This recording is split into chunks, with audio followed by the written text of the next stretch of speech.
إن الحمد لله نحمده ونصلي على رسوله الكريم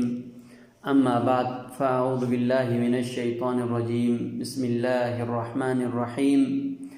ألف لام ميم أحسب الناس أن يتركوا أن يقولوا آمنا وهم لا يفتنون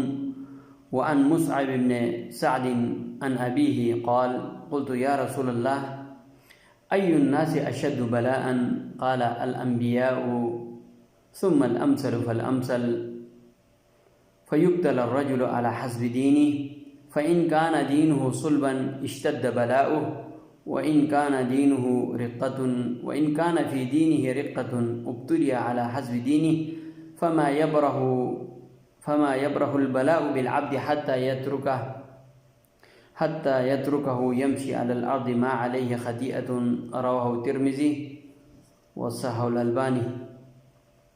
سامعین محترم، اللہ تبارک و تعالیٰ کا وعدہ ہے کہ اللہ تبارک و تعالیٰ فرماتے ہیں احسب الناس ان یترکوا ان یقولوا آمنا وهم لا یفتنون، کیا لوگوں نے یہ گمان کر رکھا ہے کہ انہوں نے صرف اتنا کہہ دیا ہم مسلمان ہیں، ہم مومن ہیں، ہم ان کو نہیں آزمائیں گے؟ یعنی اللہ تبارک و تعالیٰ ہر حال میں انسانیت کو آزمائے گا، یعنی ان کے دین میں پختگی کے اعتبار سے انسانوں کو آزمائے گا۔ جتنا ایمان زیادہ ہوگا، جتنا اس کا اسلام مضبوط ہوگا، اتنا ان کی آزمائش۔ جیسے انبیاء کرام میں دیکھو، حضرت ابراہیم علیہ السلام کو کتنا آزمایا گیا، اور حدیث مبارکہ میں فرمایا، حضرت مصعب ابن سعد رضی اللہ تعالیٰ عنہ فرماتے ہیں ان کے ابو نے اللہ کے پیارے نبی علیہ السلام سے سوال کیا، یا رسول اللہ ای الناس اشد بلاء، اے اللہ کے پیارے نبی سب سے زیادہ مصیبت کن لوگوں پر آئے گا؟ اللہ کے پیارے نبی علیہ السلام فرماتے ہیں الانبیاء، نبیوں پر بہت زیادہ آزمائشیں آئیں گے، مصیبتیں، ابتلا، ثم الامثل فالامثل، اس کے بعد جتنا ایمان میں پختگی ہوگی اسی حساب سے ان کو آزمایا جائے گا۔ فیبتلی الرجل علی حسب دینہ، انسان کو ان کے دین کے اعتبار سے اس کو آزمایا جائے گا، اس کو مصیبت میں ڈالا جائے گا۔ جتنا دین زیادہ مضبوط ہوگا اتنا ان کو آزمائش زیادہ ہوگا۔ فَإِنْ كَانَ دِينُهُ صُلْبًا اشْتَدَّ بَلَاؤُهُ، جو دین میں مضبوط ہو، پکا ہو،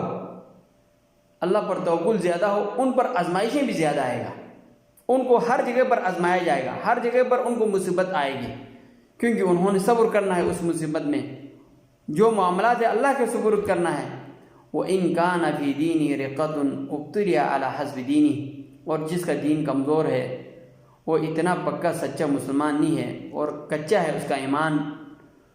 اس کا اسلام میں کمزوری ہے، تو اسی حساب سے اس کی آزمائش ہوگی۔